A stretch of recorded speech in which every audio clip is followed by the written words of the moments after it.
Hi everyone, this is Neeraj talks. Welcome back to our channel. ఈరోజు గుప్పడంత మనసు సీరియల్లో ఏం జరుగుతుందో తెలుసుకుందాం.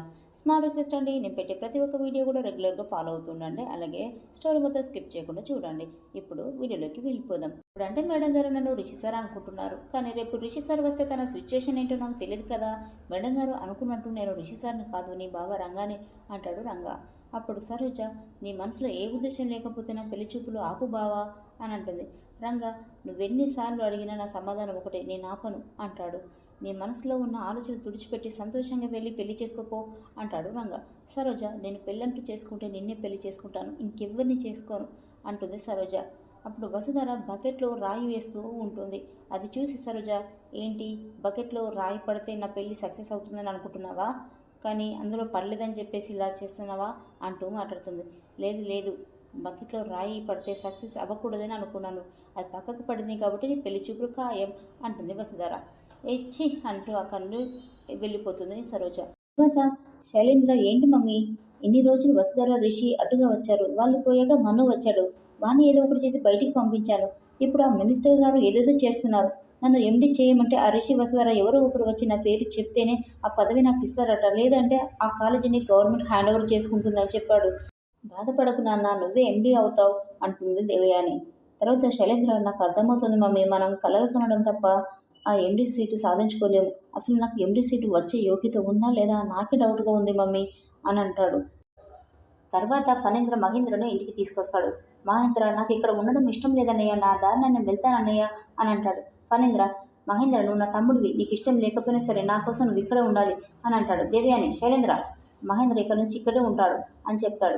దేవయాని, తను ఇక్కడ ఉంటే మనకి మంచిది కదా, అయినా నేను ఎన్నోసార్లు రమ్మని చెప్పాను, అప్పుడు రాలేదు, ఇప్పుడు వచ్చినందుకు చాలా సంతోషంగా ఉందండి అని అంటుంది. తర్వాత మహేంద్ర లోపలికైతే వెళ్ళిపోతాడు. ఫణీంద్ర, మీరు మహేంద్ర ముందు ఏదైనా లేనిపోని మాట్లాడినా, తన మనసు బాధపడేలా మాట్లాడినా నేను ఊరుకోను, జాగ్రత్త అని వాళ్ళకు వార్నింగ్ ఇస్తాడు ఫణీంద్ర. శైలేంద్ర, ఏంటి మమ్మీ ఇది కళ నిజమా, నేను అస్సలు నమ్మలేకపోతున్నాను, నువ్వు ఇన్ని చేస్తున్నావు ఆ ఎండి సీట్ నాకు వచ్చేలా చేస్తలేవు అని అంటాడు. దేవేని, ఇకపై మనం ఏం చేస్తే ఆ ఎండి సీట్ వస్తుందో అందుకు తగ్గట్టుగా మనం ప్లాన్ వేయాలి, ఈసారి మాత్రం మన గోల్ అస్సలు మిస్ అవ్వకూడదు అని అంటుంది. తర్వాత సరోజ బుజ్జిగాడిని ఒక సహాయం అడుగుతుంది. రే బుజ్జి, ఎలాగైనా పెళ్లి చూపులు ఆగడానికి ఏదైనా సహాయం చేయవరా అని అంటుంది. సరోజ, నువ్వు అడగడం నేను చేయకపోవడమా, ఖచ్చితంగా చేస్తాను సరోజ అంటాడు బుజ్జి. రే బుజ్జి, నేను మా బావను ప్రేమిస్తున్నానని వాళ్ళకు ముందుగానే హింట్ ఇస్తే సరిపోతుందిరా అని అంటుంది సరోజ. అప్పుడు బుజ్జి, అది వర్కౌట్ అవుతుంది సరోజ, ఎందుకంటే ఆల్రెడీ మీ నాన్న మీ బావని పెళ్లి చూపులకు రమ్మన్నాడు కదా అని అంటాడు. సరే పోనీ, వాళ్ళకు నువ్వు నన్ను ప్రేమిస్తున్నానని చెప్పు అని అంటాడు. తను, ఏంటి నీ ముఖం ఎప్పుడు అద్దంలో చూసుకున్నావా, చే ఏంట్రా అని అంటుంది సరోజ. మరీ అలా తీసి పారేకు సరోజ, ప్రేమ గుడ్డిదని అంటారు కదా, వాళ్ళు నమ్మొచ్చేమో అంటాడు బుజ్జి. అప్పుడు సరోజ బుజ్జిగాడి మాటలకు కరిగిపోయి, సరే అలానే ప్లాన్ చెయ్యు అని అక్కడ నుండి వెళ్ళిపోతుంది. ఆ తర్వాత రంగా వసుధారని గమనిస్తూ ఉంటాడు. ఏంటి మేడం గారు అలా చూస్తున్నారు, మీరు ఏమనుకుంటున్నారో నాకు తెలుసులే అని అంటాడు. వసుధార, చెప్పండి సార్ అంటుంది. రంగా, నేను సరోజతో అన్న మాటలు మీ రిషి సార్లా మాట్లాడుతున్నాను అనుకున్నాను కదా అని అంటాడు రంగా. అప్పుడు వసుధర, అవును సార్, మా జీవితంలో జరిగిన సంఘటనలు అవి అని అంటుంది. రంగా, అసలు ఏంటండి మీరు, నేను ఏం చెప్పినా ఏం చేసినా మీరు రిషి సార్తో ముడిపెడతారు, అసలు నాకు అర్థం కావడం లేదు, మీరు రిషి సార్ గొప్పతనం ఏంటండి అని అంటాడు. వసుధర, ఎందుకు సార్, నా నోటితో నేను చెప్పను అని అంటుంది. ఎందుకు అంటాడు రంగా. ఎందుకంటే మీరు నా మాటల్లో మిమ్మల్ని పొగిడించుకోవాలని అనుకుంటున్నారు, అందుకే నేను చెప్పను సార్ అని అంటుంది. అప్పుడు రంగా, నేను రిషి సార్ను కాదు అంటే ఎందుకు వినరు అని అంటాడు. అప్పుడు వసుధర, మీరు రంగా అయితే ఎందుకు సరోజను అంతలా బాధ పెడుతున్నారు, తను మిమ్మల్ని ఇష్టపడుతుంది, మీరే తన సర్వస్వం అనుకుంటుంది, అలాంటి అమ్మాయి మీ జీవితానికి వస్తే బాగుంటుంది కదా సార్ అని అంటుంది. అప్పుడు రంగా, ఎవరికి బాగుంటుంది, తనకా నాకా అని అంటాడు. ఇద్దరికీను అంటుంది వసుధర. అవును సార్, ఒక అమ్మాయి అబ్బాయిని ఇష్టపడి పెళ్లి చేసుకుందంటే జీవితంలో ఎన్ని కష్టాలు వచ్చినా భర్త చెయ్యి విడిచిపెట్టదు, భర్త సంతోషంతో కష్టాలైనా పాలు పంచుకుంటుంది భార్య. మనసుకు నచ్చిన వాళ్ళతో పూరి గుడిసెలో ఉన్నా కూడా అద్దాల మెడలో లేని సంతోషం ఆ పూరి గుడిసెలో తనకు దొరుకుతుంది సార్. వేలకు 4 పచ్చడి మెతుకులు తినిపించినా అది పరమాన్నంలా అనిపిస్తుంది సార్ వాళ్ళకి. ఇష్టపడే వ్యక్తితో జీవితం పంచుకుంటే ఎన్ని కష్టాలు ఎదురైన భారం అనిపించేది సార్, ఇష్టంగా వాటిని ఎదుర్కొంటూ ఇద్దరు కలిసి చాలా సంతోషంగా వెళ్తారు సార్ అని అంటుంది వసుధర. అప్పుడు రంగా, చాలా బాగా చెప్తున్నారండి, అవును మేడం గారు, మీది మీరు ఇష్టం లవ్ మ్యారేజా అరేంజ్డ్ మ్యారేజా, పర్లేదు చెప్పండి మేడం గారు అని అంటాడు. వసుధర, మీరేమనుకుంటున్నారు సార్ అని అంటుంది. రంగా ప్రశ్నకి ప్రశ్న సమాధానం కాదు మేడం గారు అని అనగానే, అయినా నాకు తెలుసు నేను గెస్ చేస్తానులే అని అంటాడు రంగా. మీది లవ్ మ్యారేజ్ అయితే అయ్యి ఉండదులే, ఖచ్చితంగా అరేంజ్డ్ మ్యారేజే అయ్యి ఉంటుంది. అదే అయిష్టంగా జరిగి ఉంటుంది. ముఖ్యంగా మీ భర్తకు మీరంటే ఇష్టం లేకుండానే మీ పెళ్లి జరిగినట్టుంది, అంతే కదా మేడం గారు అని అంటాడు. నిజంగా మిమ్మల్ని ఇష్టపడి పెళ్లి చేసుకుంటుంటే మిమ్మల్ని వదిలి ఇన్ని రోజులు ఎలా ఉండగలడు?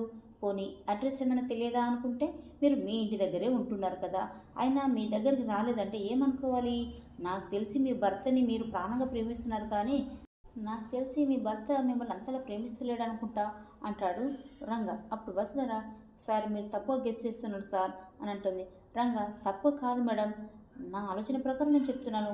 మీరు మీ భర్త గురించి గొప్పగా చెప్పారు కదా, పేదవాళ్ళకి మంచి భవిష్యత్తు ఇచ్చాడని, సాయమన్నులకి సాయం చేశాడని, మీకు అండగా ఉంటాడని, ఇలా ఇలా చాలా చాలా విషయాలు చెప్పారు కదా. మీరు అతనిలో గొప్పతనం మాత్రమే చూశారేమో. అంటే అది నాణానికి రెండు వైపులా చూడాలంటారు కదా, మీ భర్త రెండో వైపు మీరు చూడలేరేమో అని అంటాడు. అయినా మీ భర్త మిస్ అయిపోయాడని మీరు అనుకుంటున్నారు, కానీ ఎస్కేప్ అయ్యాడని నేను అనుకుంటున్నాను అని అంటాడు రంగా.